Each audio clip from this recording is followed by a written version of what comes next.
Podcast Espacio Memoria Exesma. Para que la voz no se calle nunca. Exactamente en el aeropuerto de la ciudad de Trelew, donde ayer se desarrollaron uno de los... Y en este capítulo les queremos contar sobre lo que se conoce como la masacre de Trelew. 22 de agosto de 1972. La dictadura militar ejercitó este acto de venganza con estos compañeros, teniendo en cuenta también el valor de ellos. Para que la voz no se calle nunca.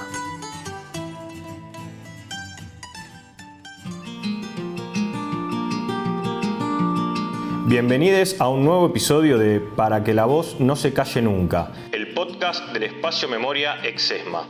Somos Gabriel, Agustina y Germán, y en este capítulo les queremos contar sobre lo que se conoce como la masacre de Trelew.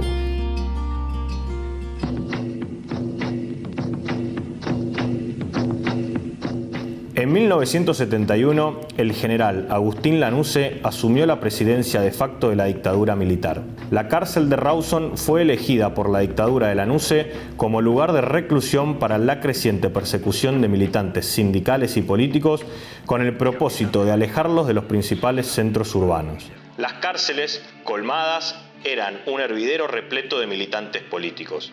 El 15 de agosto de 1972, cientos de presos intentaron fugarse. Solo un grupo de 6 lo logró. Otros 19 presos que no lo lograron fueron llevados a la base Almirante Sar de la Armada Argentina y pocos días después, el 22 de agosto, fueron fusilados.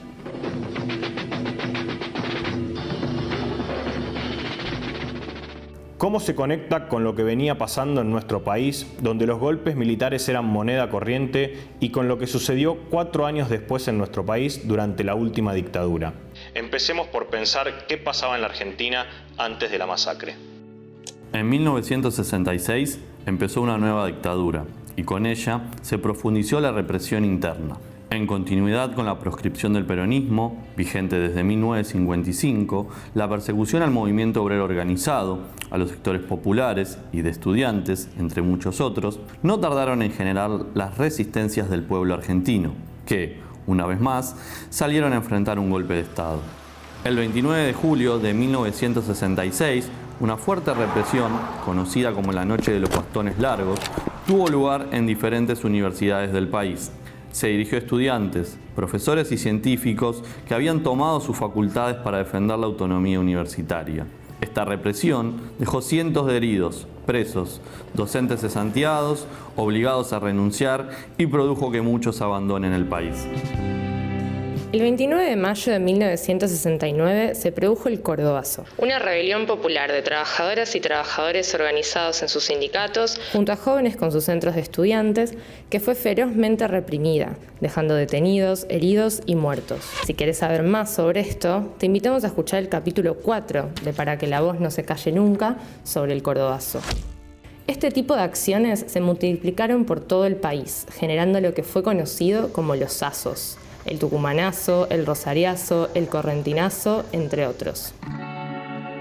En ese marco de conflicto social, donde el pueblo argentino organizado en diferentes expresiones se enfrentó a la dictadura, las persecuciones, los asesinatos y los presos políticos se convirtieron en moneda corriente.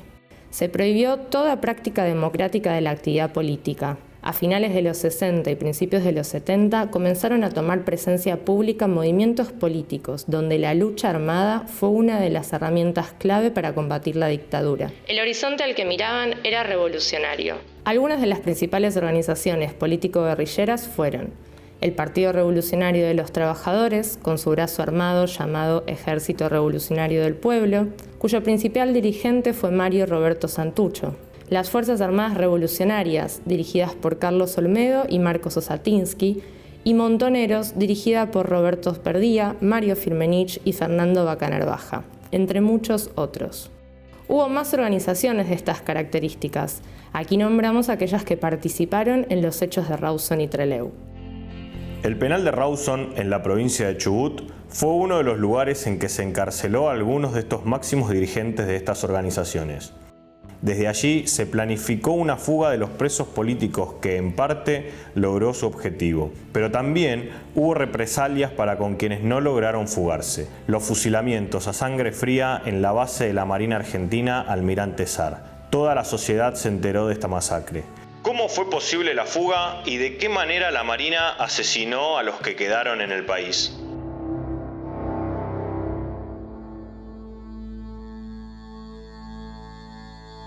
El 15 de agosto de 1972, miembros de 3 organizaciones político-guerrilleras antes mencionadas llevaron a cabo un operativo para la liberación de los presos políticos.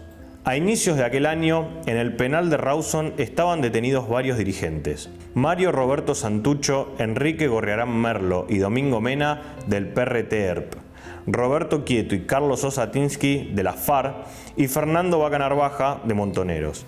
También estaba prisionero Agustín Tosco, dirigente del Sindicato de Luz y Fuerza de la provincia de Córdoba, que había tenido un rol central en el ya mencionado Cordobazo. Si bien no formó parte de la fuga, garantizó el orden interno en el penal conteniendo a los presos comunes. Para ese entonces, de los 8 pabellones de la cárcel de Rawson, 6 estaban ocupados por presos por razones políticas. Esta concentración de cuadros militantes en un mismo penal posibilitó y consolidó algo que se venía gestando: la unidad de las 3 organizaciones político-guerrilleras. ¿Cómo fue posible la fuga de una prisión de máxima seguridad? Según la voz de algunos de sus protagonistas, algunos principios fueron el factor sorpresa, ya que la Marina esperaba el intento de liberación de los presos de afuera hacia adentro y nunca al revés; la planificación, realizando distintos esquemas posibles de fuga, estudiando en detalle los movimientos del penal; la disciplina militante de cada uno de las y los presos. Tenían un rol asignado, que podía ir desde tejer boinas similares a las del uniforme de la Armada, hasta articular con visitantes para el ingreso de elementos necesarios para la fuga.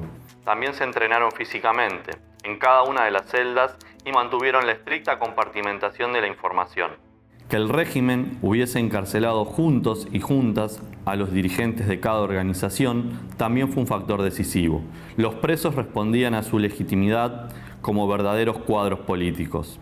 El objetivo era la liberación de más de 100 prisioneros, pero ese 15 de agosto solo un primer grupo de 6 militantes lograron arribar a un vuelo en dirección a Chile, para que el gobierno de Allende les diera asilo. Fueron Santucho, Osatinsky, Vaca Narvaja, Quieto, Gorriarán Merlo y Mena. Un segundo grupo de 19 personas quedó varado en el aeropuerto y otro tercer grupo nunca salió del penal. La fuga comenzó durante la madrugada del 15 de agosto. El simulacro de una trifulca en uno de los pabellones generó el acercamiento de los primeros guardiacárceles. Estos no lograron controlar la situación y convocaron al jefe de guardia interna, que fue tomado como rehén. El primer grupo de presos al frente de la fuga se vistió con los uniformes de los guardias reducidos. Así avanzaron, pabellón tras pabellón, repitiendo esta operación hasta la toma completa del penal, coordinada por más de 120 presos. La fuga contaba a su vez con un soporte externo garantizado por las 3 organizaciones. Tenían que proveer el transporte necesario para movilizar a los presos fugados desde el penal hasta el aeropuerto de Rawson. Pero algunos inconvenientes trastocaron el plan original.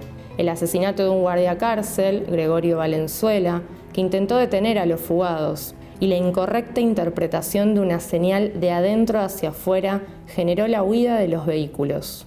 Solo un auto logró su cometido, un Ford Falcon conducido por Carlos Goldenberg, al que finalmente subieron los dirigentes de FARC, ERP y Montoneros. Los 6 lograron abordar el avión comercial, el vuelo 811 de Austral, que había sido secuestrado por integrantes de las organizaciones como parte de la logística externa.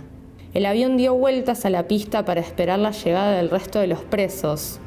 Finalmente, al no tener contacto con el grupo, decidieron despegar hacia Chile. Otro grupo de 19 presos que lograron fugarse logró viajar en remises al aeropuerto. Si bien llegaron antes del despegue, decidieron no comunicarse con el avión porque entendían que podrían poner en riesgo toda la fuga. Las Fuerzas Armadas, alertadas de lo sucedido, cerraron el espacio aéreo. El grupo de los 19 produjo entonces la toma del aeropuerto y organizó su rendición, llamando a los medios de comunicación y a un juez para que constatara su estado de salud y gestionase garantías legales para su futuro. En conferencia de prensa en el mismo aeropuerto de Trelew, los militantes Mariano Pujadas, Rubén Pedro Bonet y María Antonia Berger explicaron las motivaciones de la fuga y sobre todo el sentido que tenía la lucha revolucionaria en el contexto de la dictadura de la NUCE. A continuación podemos oír algunos fragmentos de esa conferencia, primero en la voz de Mariano Pujadas y luego en la de Rubén Pedro Bonet. Esto sino reafirmar que esto de alguna manera es reafirmar nuestra voluntad de lucha junto al pueblo, ¿no es cierto?, que se ha expresado combativamente en tantas jornadas de lucha, en Córdoba, Rosario, Buenos Aires y en todas las ciudades del país, que lucha permanentemente por derrotar a la dictadura, por conseguir un gobierno popular y construir una patria socialista. Esto es reafirmar una vez más nuestra voluntad de luchar con el pueblo, luchar junto al pueblo para esos objetivos. Todos nosotros, todas las organizaciones que están aquí, ¿cierto?, que son Montoneros, FARC, IRP, o sea, somos hijos, o sea, a partir del año de las movilizaciones del año 69. Nosotros somos entonces parte del pueblo. Toda la gente que está aquí es parte del pueblo. Es nuestro deber, es nuestra obligación velar por su seguridad también. ¿Tu opinión sobre el gobierno actual? Es una dictadura militar al servicio de los monopolios. El gobierno reprime cualquier manifestación del pueblo, por más pequeña que sea. Mata a un obrero de Peugeot, no sabemos por qué, lo secuestra, lo mata. Mata a obreros, a gente del pueblo porque pide por las tarifas eléctricas. Mata por cualquier cosa, ¿cierto? Nuestra violencia es la respuesta a esa violencia, la respuesta a la violencia del capitalismo. Es la respuesta, o sea, somos el proletariado en armas, somos el pueblo en armas. Para que la voz no se calle nunca. En lugar de ser devueltos al penal de Rawson, los 19 militantes que habían quedado varados fueron llevados a la base Almirante Sar de la Armada Argentina. Estuvieron aislados e incomunicados, privados de todo tipo de derecho constitucional. Los familiares que se acercaban eran detenidos o demorados en comisarías locales. Los abogados fueron impedidos de cualquier contacto con sus representados, tanto en la base como en el penal. En la madrugada del 22 de agosto, previo arribo de más de 100 gendarmes a la base militar, se produjo la masacre. Los prisioneros fueron sacados de sus celdas y acribillados a fuego de ametralladora. La voz de 3 de ellos que lograron sobrevivir, René Aydar, María Antonia Berger y Alberto Camps, fue probatoria de los crímenes, convirtiéndose en un testimonio invaluable. Aquí podemos escucharlos. En la madrugada del día 22, el día de la masacre, nos despiertan a las 3:30 de la mañana con patadas en las puertas, nos hacen formar. Por supuesto que de ninguna manera nosotros suponíamos ni pensábamos lo que iba a suceder. Cuando nos hacen formar, yo soy uno de los últimos en salir, yo estaba al fondo del pasillo, inmediatamente suenan las ráfagas. Yo estaba formado al fondo del pasillo y de inmediato, reaccionando instintivamente, me meto en la celda. Así yo por lo menos me sorprende mucho, me siento herida. Tenía en aquel momento ya 4 disparos encima y lo primero que atino es a tirarme dentro de la celda, así para salir de la línea de fuego. Ya para ese momento lo que escucho son los quejidos de dolor de los compañeros. Detrás mío entra María Angélica, que me dice que se siente herida. Me dice: estos hijos de puta me pegaron. Decidimos quedarnos cuerpo a tierra. Al cesar las ráfagas, escucho los quejidos y estertores de los compañeros y empiezo a escuchar disparos aislados. Me doy cuenta que están rematando a los compañeros. Incluso una voz que dice: este todavía vive, e inmediatamente después de eso, un disparo. Tengo en total 5 tiros. 4 en el cuerpo y 1 en la cabeza, que es el tiro de remate. Y al poco tiempo llega Bravo a la celda, nos hace parar a Delfino y a mí, poner manos en la nuca y puede preguntarnos si vamos a contestar el interrogatorio, al que le decimos que no. Me dispara a mí, que caigo, y escucho al caer otro disparo sobre Delfino. Al poco tiempo se aparece Bravo delante de la puerta y nos hace parar en el medio de la celda y nos pregunta si íbamos a declarar. Nosotros le decimos que sí, pero Bravo estaba con el brazo caído y la pistola en la mano. Y él no dispara contra nosotros, sino que se va. Y de inmediato aparece una tercera persona, que ya lo habíamos visto en otras ocasiones. Este personaje, ni bien aparece en el umbral de la celda, apunta la pistola y me dispara a mí. Y me da en el pecho. Yo caigo y finjo estar muerto. Y seguidamente le tira a Alfredo, más de un disparo, no sé cuánto. Y ahí quedamos hasta que suceden todas las otras cosas, ¿no? Todos los que quedamos heridos fuimos recogidos posteriormente a que llegara un grupo de gente que aparentemente era ajeno a los hechos y que tal vez explicarían la razón de de que estemos aquí, de que hayamos sobrevivido a la masacre. Porque esas personas recibieron explicaciones por parte de Bravo, como que Mariano Pujados le había querido quitar la pistola al capitán Sosa. Luego de los fusilamientos, el intento de aislar a los presos y presas de sus familias y de los organismos defensores de detenidos fue permanentemente puesto en jaque. Se organizaron comisiones de solidaridad y la propia población cercana al penal recibió en sus hogares a familiares para aliviar los gastos de viaje y la estadía. La gremial de abogados y algunos partidos políticos también se hicieron presentes. Esta situación fue denunciada por Agustín Tosco un mes después de los fusilamientos, cuando es liberado. Lo escuchamos. Estoy bien, un poco afónico porque entre LER hemos tenido una gran solidaridad de la Comisión de Solidaridad de allí, y aprovecho una vez más a agradecerlo, lo mismo que a las distintas comisiones de solidaridad. Señor Tosco, vuelvo a reiterar la pregunta. ¿Este momento es el exacto para su libertad? ¿Cómo interpreta usted el momento de su liberación? Yo esperaba mi liberación siempre, en cualquier momento. Esto interpreto que ha sido la culminación de las reclamaciones de la clase trabajadora y de nuestro pueblo, y ese esfuerzo ha dado su resultado, en particular con mi persona, con la del compañero Singer, que también viene de Rawson, y que va a proseguir dando los resultados con la liberación de los demás compañeros detenidos políticos y sociales. No hago una cuestión de momento, hago una cuestión de resultado, de victoria popular. La dictadura tomaría represalias a partir del 11 de octubre de 1972, 2 meses después de la masacre, contra los habitantes de Trelew, Rawson y Puerto Madryn. Las ciudades fueron militarizadas, produciendo cientos de detenciones arbitrarias, allanamientos e incluso la reclusión de personas en carpas militares improvisadas. Muchos fueron encarcelados en Villa Devoto, en Buenos Aires. Los meses siguientes se constituyó una verdadera pueblada. Partidos políticos, familiares, comerciantes, vecinos, pobladores de Chubut se organizaron en asamblea permanente, realizando huelgas y movilizaciones hasta obtener la liberación de cada preso. Para que la voz no se calle nunca.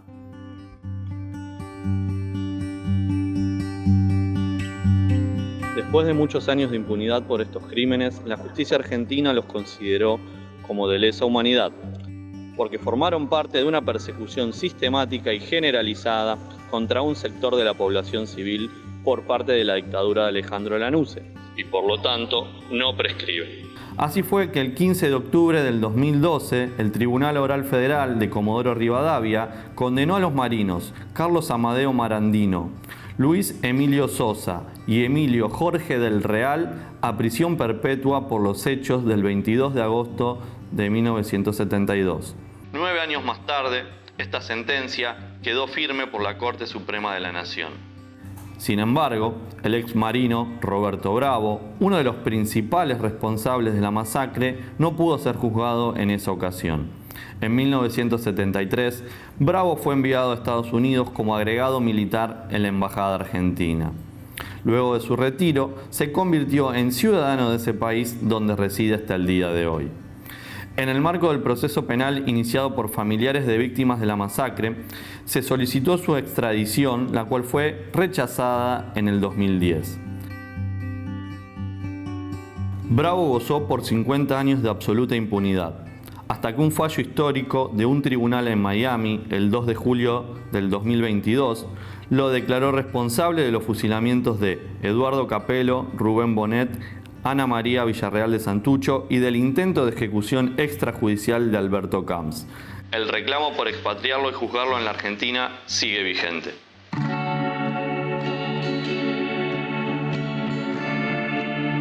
En la base Almirante Sar, donde se produjeron los fusilamientos, se encontraba sentado desde 1970 el Batallón de Infantería de Marina número 4, una fuerza que contaba con un fuerte prontuario antidemocrático.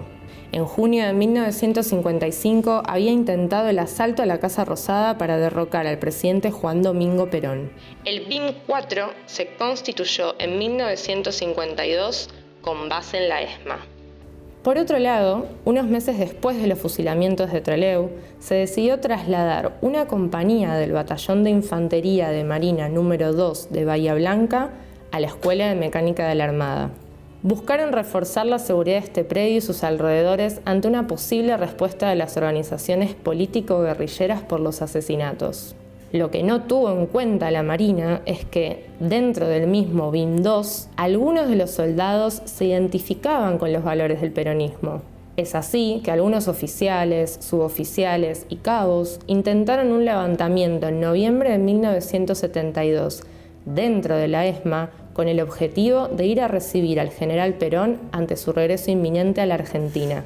Si querés saber más sobre este levantamiento, te invitamos a escuchar el capítulo 7 de Para que la voz no se calle nunca, sobre la historia política de la ESMA.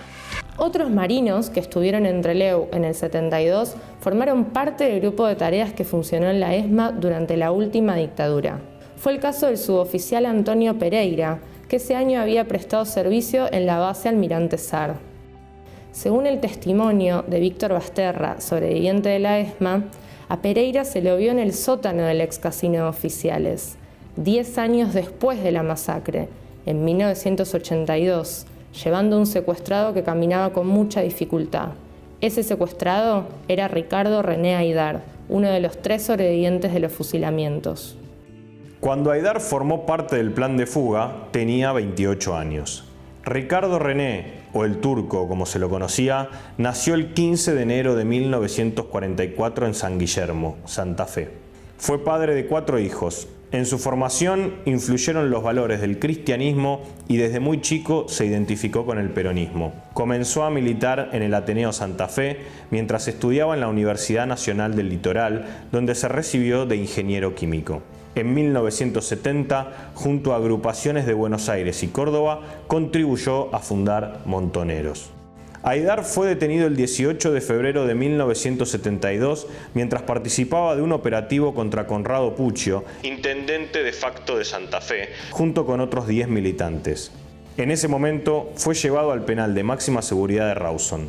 Después de sobrevivir a la masacre de Trelew, continuó detenido en la cárcel de Devoto hasta el final de la dictadura, cuando el presidente electo, Héctor Cámpora, liberó a muchísimos presos políticos en la jornada conocida como el Devotazo.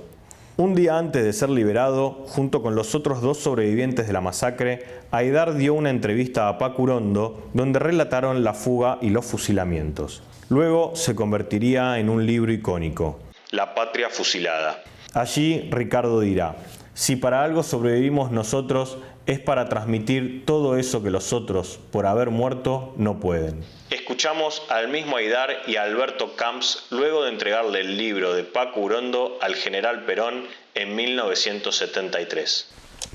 Perón, a la compañera Isabelita y al compañero Esquer, un ejemplar de La Patria Fusilada, donde está el testimonio nuestro de toda la masacre de Trelew ocurrida en agosto del año pasado. Bueno, hemos conversado con el general sobre esa masacre ocurrida entonces, el significado que tiene esa masacre para todo el movimiento peronista, el significado que tuvo la resistencia peronista en el triunfo popular del 11 de marzo y en la posterior asunción del gobierno por parte del compañero Cámpora. Y bueno, Además está aclarar que el general conocía a fondo, incluso nos contó que él había leído nuestro testimonio en España y que incluso lo había hecho circular por toda Europa, incluso había mandado una copia al Vaticano. De todas maneras, se lo presente en nuestro libro y charlamos con el general referido a la actualidad política también, ¿cierto? Intercambiamos algunas opiniones. ¿Le han pedido la formación de una comisión investigadora al respecto de los hechos? Bueno, el general está informado de que eso ya está planteado a nivel de la legislatura, ¿no? Bueno, muchas gracias entonces, muy amable. Chao, hasta luego. Hasta luego. En 1976, el turco pasó a la clandestinidad. Un año después, sus hermanas Mirta y Adriana, militantes de Montoneros, fueron secuestradas y desaparecidas. A finales de 1977, René salió del país con su familia. En el exterior continuó su militancia, denunciando las violaciones a los derechos humanos que ocurrían en la Argentina, pero regresó para participar de la contraofensiva llevada adelante por Montoneros. El grupo de tareas de la ESMA secuestró a Aidar el 18 de diciembre de 1982 en la ciudad de Buenos Aires. Tenía 38 años. Hoy permanece desaparecido. Durante el juicio por los crímenes cometidos en la ESMA se juzgó su crimen. Escuchamos a Mercedes Soiza Reilly, quien estuvo a cargo de la Fiscalía en un tramo de la megacausa ESMA. El caso de Ricardo René Aidar resulta paradigmático no solo por tratarse de uno de los últimos casos llevados adelante por el Grupo de Tareas 3.3 de la ESMA, sino también porque Aidar fue un militante histórico del peronismo revolucionario. El operativo incluyó un exhaustivo seguimiento, así como también la posterior personificación de uno de los miembros del grupo de tareas, que fue Jorge Manuel Díaz Smith, haciéndose pasar por el turco Aidar, quien realiza un viaje a Uruguay con esa identidad. Está más que claro el trabajo de inteligencia realizado por el grupo de tareas, así como también el famoso operativo montado exhaustivo para dar con el paradero de la víctima. La inteligencia montada alrededor del operativo de Aidar nos va a demostrar a las claras que el plan sistemático de exterminio de militantes políticos siguió aún vigente hacia finales de 1982. Si querés saber más sobre los juicios de lesa humanidad, te invitamos a escuchar el capítulo 8 de Para que la voz no se calle nunca. Como Aidar, Alberto Camps también fue llevado de voto luego de sobrevivir y también fue liberado en mayo de 1973. 3 meses después se casó con Rosa María Pargas, a quien había conocido en el mismo penal de Rawson, y los dos pasaron a integrar Montoneros. Tuvieron 2 hijos, Mariano y María Raquel, quienes tienen sus nombres en homenaje a 2 de los militantes fusilados, Mariano Pujadas y María Angélica Sabelli. Continuaron militando en la clandestinidad, pero en agosto del 77, un grupo de tareas llegó hasta su casa en Lomas de Zamora, donde vivían. Rosa María fue vista en el centro clandestino El Vesubio. Alberto, gravemente herido por el tiroteo del operativo, fue llevado a un hospital, donde falleció, y luego fue enterrado como NN. Sus restos fueron encontrados en el cementerio de Lomas de Zamora en el año 2001. María Antonia Berger, la tercera de las sobrevivientes de la masacre, fue una de las fundadoras de las Fuerzas Armadas Revolucionarias. Fue pareja de Agustín Villagra, asesinado en 1971. Ella fue detenida y trasladada al penal de Rawson. Luego de sobrevivir a la fuga y salir en libertad en el de Botazo, continuó militando. Fue una de las creadoras de la agrupación Evita y en 1976 fue secretaria de la organización de Montoneros en la columna Oeste de Gran Buenos Aires. Anita, o Soledad, como la conocían sus compañeros, fue secuestrada el 16 de octubre de 1979 en Tapiales, provincia de Buenos Aires. Permaneció cautiva en el centro clandestino El Campito. Tenía 37 años. Aún continúa desaparecida. Según el testimonio de Norma Susana Burgos, sobreviviente de la ESMA, la Marina también intentó secuestrar a Berger, pero la confundieron con otra militante, Dagmar Ingrid Hagelin.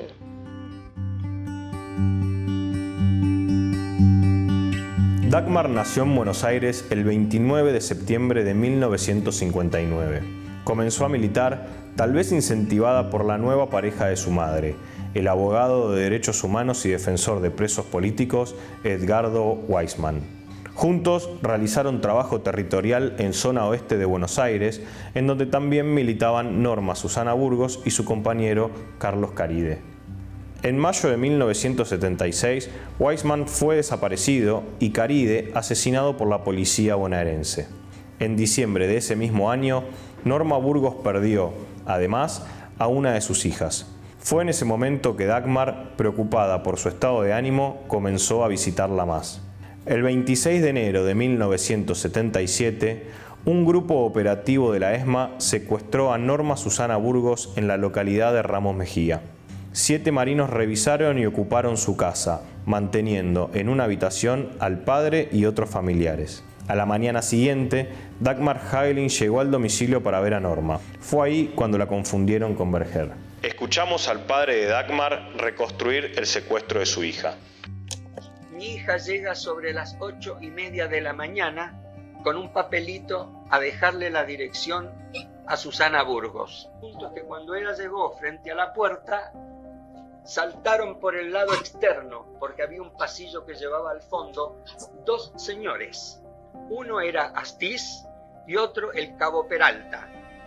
En ese momento me dice el señor Burgos que su cara se transformó de miedo y desesperación. ¿Y qué es lo que hizo? Dio media vuelta y salió corriendo por la calle Pampa. Cuando mi hija ya se encontraba cerca de la esquina y le había sacado, creo, alrededor de 30 metros a Astiz y a Peralta, Astiz le gritaba en el medio de la calle: parate flaca porque si no te tiro. Los vecinos salieron todos a la calle porque era una situación inesperada y no vivida por la gente allí, y vieron que mi hija, cuando se estaba ya por ir a la esquina, Astiz puso rodilla en pie, sacó su arma reglamentaria y de un solo tiro mi hija cayó de bruces en la vereda. Me fui, hablé con vecinos, el embajador, el señor Colbert, agarró y llamó a la ESMA y lo atendió un capitán Santoyani y le dijo: nosotros sabemos concretamente que la ciudadana sueca Dagmar Hagelin está arrestada en ese lugar de la ESMA. Y el señor le dijo: bueno, yo no sé, no le contestó. Al no contestarle, se comunicó con el ministro de Relaciones Exteriores, que en aquel momento creo que era el almirante Gussetti, y le dijo: desde este momento en que me comunico con usted, le informo que Dagmar Hagelin está presa en la ESMA y que tiene amparo diplomático de mi gobierno. Bueno, así fueron transcurriendo los hechos, y empezaron las búsquedas, empezaron las idas y venidas buscando apoyo para tratar de resolver esto, y siempre se encontraban con la misma cosa y la misma mentira. La estamos buscando, es una situación muy difícil, pero no vamos a desfallecer. Dagmar fue secuestrada y llevada a la ESMA. Fue vista por Norma Burgos. Ella le preguntó cómo se sentía y Dagmar le respondió que, a pesar de todo, estaba bien. Fue esa misma noche cuando Norma escuchó decir a los oficiales que la habían confundido con María Antonia Berger. Otros sobrevivientes, como Silvia Lavairu, Marta Álvarez, Miriam Lewy y Martín Gras, también vieron a Dagmar secuestrada en ESMA. Su desaparición provocó una crisis diplomática con el gobierno sueco y eso implicó que se tomara una rápida decisión sobre su destino. Aproximadamente una semana más tarde, Norma preguntó a varios oficiales y suboficiales de la Armada por ella. Uno le respondió que Dagmar había sido trasladada en forma individual. Traslado era el eufemismo con el cual los marinos se referían a los vuelos de la muerte. Dagmar continúa desaparecida. En 1985, la Cámara Federal porteña condenó a Emilio Macera por este caso, en el juicio a las juntas. Pese a las tempranas denuncias sobre la participación de Astiz en el operativo y el trabajo del abogado Luis Zamora, el represor recién pudo ser condenado en noviembre del 2017, en el marco del denominado Juicio ESMA Unificada. El grupo de tareas de la ESMA También buscó exterminar a las conducciones de las organizaciones político-militares. Fernando Vaca Narvaja, dirigente montonero que logró fugarse de Rawson, contó que en los primeros días de enero del 77 intentaron secuestrarlo. El operativo fracasó y Vaca Narvaja logró irse a Italia. Desde el exilio denunció los crímenes de la dictadura argentina. Marcos Osatinsky fue otro de quienes se fugaron de la cárcel. Años más tarde, fue asesinado por la Alianza Anticomunista Argentina, la AAA, en agosto del 75. Había nacido en 1933 y tuvo 2 hijos con Sara Solars, conocida como la Kika. Sara fue miembro fundadora de las Fuerzas Armadas Revolucionarias y también militó en Montoneros. Además del asesinato de su compañero, en 1976 perdió a sus 2 hijos. Marito, el mayor, fue asesinado por la policía en marzo y Josela, como le decían, fue secuestrada con 15 años de edad en julio. Sara Solars fue secuestrada en mayo del 77 por el grupo de tareas de la ESMA y liberada a fines de 1978, partiendo al exilio en España. Sin embargo, en el viejo continente continuó siendo vigilada y perseguida por la Armada. Hacia el mes de marzo del 79 logró que los integrantes del grupo de tareas la dejaran de visitar. Ese año, sobrevivientes de la ESMA que se exiliaron en Europa se fueron encontrando en Madrid o en alguna ciudad de España. También intercambiaron cartas con sobrevivientes refugiados en Venezuela. Entre todos ellos y ellas escribieron un documento. Fueron ayudados por Eduardo Luis Duhalde y Gustavo Roca, entre otros, de la Comisión Argentina de Derechos Humanos, la CADU. Luego de discutir si viajar a declarar a Estados Unidos, surgió la alternativa de hacerlo en Francia. En ese contexto, maduró la idea de organizar una conferencia de prensa en París. Finalmente, junto a Alicia Milia de Pirles y Ana María Martí, Sara dio el primer testimonio público frente a la Asamblea Nacional Francesa en octubre de 1979, que incluía toda la información recopilada. Los aportes de este testimonio conjunto fueron fundamentales para la construcción de la memoria sobre lo ocurrido en ESMA. La declaración de Kika, por ser una testigo clave del robo de bebés en ese centro clandestino, permitió entender el plan sistemático de apropiación de menores. Al sobrevivir, pudo dar testimonio acerca de alrededor de 15 partos clandestinos ocurridos en la ESMA. Sara falleció en noviembre del 2020, pero su vida, su testimonio y su voz son huellas imborrables. La escuchamos referirse a la situación de las embarazadas. Las embarazadas, que las primeras que tuvieron un bebé en el momento en que a mí me habían secuestrado, las primeras de ellas fue Pichona, Moyano de Poblete, y ella fue la primera, pidió que yo pudiera acompañarlo en el momento del parto. Quería que haya alguien, aparte de sus torturadores, que la acompañe, no para ayudar en el parto, sino para poderle agarrar la mano, para poder estar al lado de ella. Una vez que tenían el bebé, las hacían escribir una carta, que era una falsa carta, diciendo que el bebé quería que ellas iban a recuperarse y no iban a poder ocuparse del bebé por un tiempo, y que por lo tanto le pedían a los padres, podría ser a los padres, a los abuelos maternos o paternos, que se ocuparan del bebé, y daban la dirección y el nombre. De esa manera yo, me quedaba al lado cuando eso hacían, pude ir preparando una lista pequeñísima en un papel pero muy chiquito, con letras muy pequeñas, los nombres de ellas y la dirección de la familia.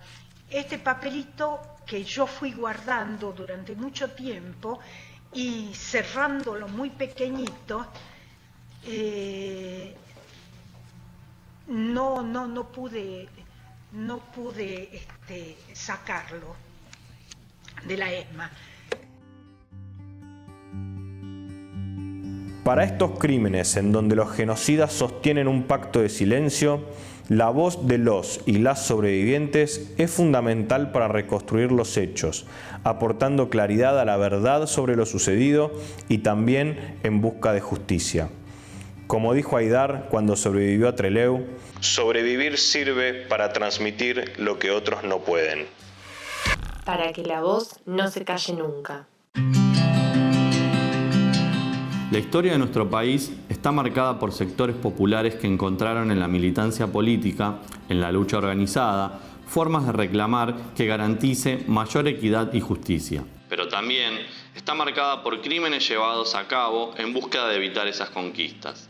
De forma recurrente, las Fuerzas Armadas fueron el brazo ejecutor de una política represiva contra estos mismos sectores populares. Esta doctrina, que comenzó muchos años antes, fue adquiriendo niveles de violencia y deshumanización que en Trelew anticipó la forma definitiva de terrorismo de Estado. Escuchamos a Mario Santucho. Es hijo de Mario Roberto Santucho y Liliana Delfino.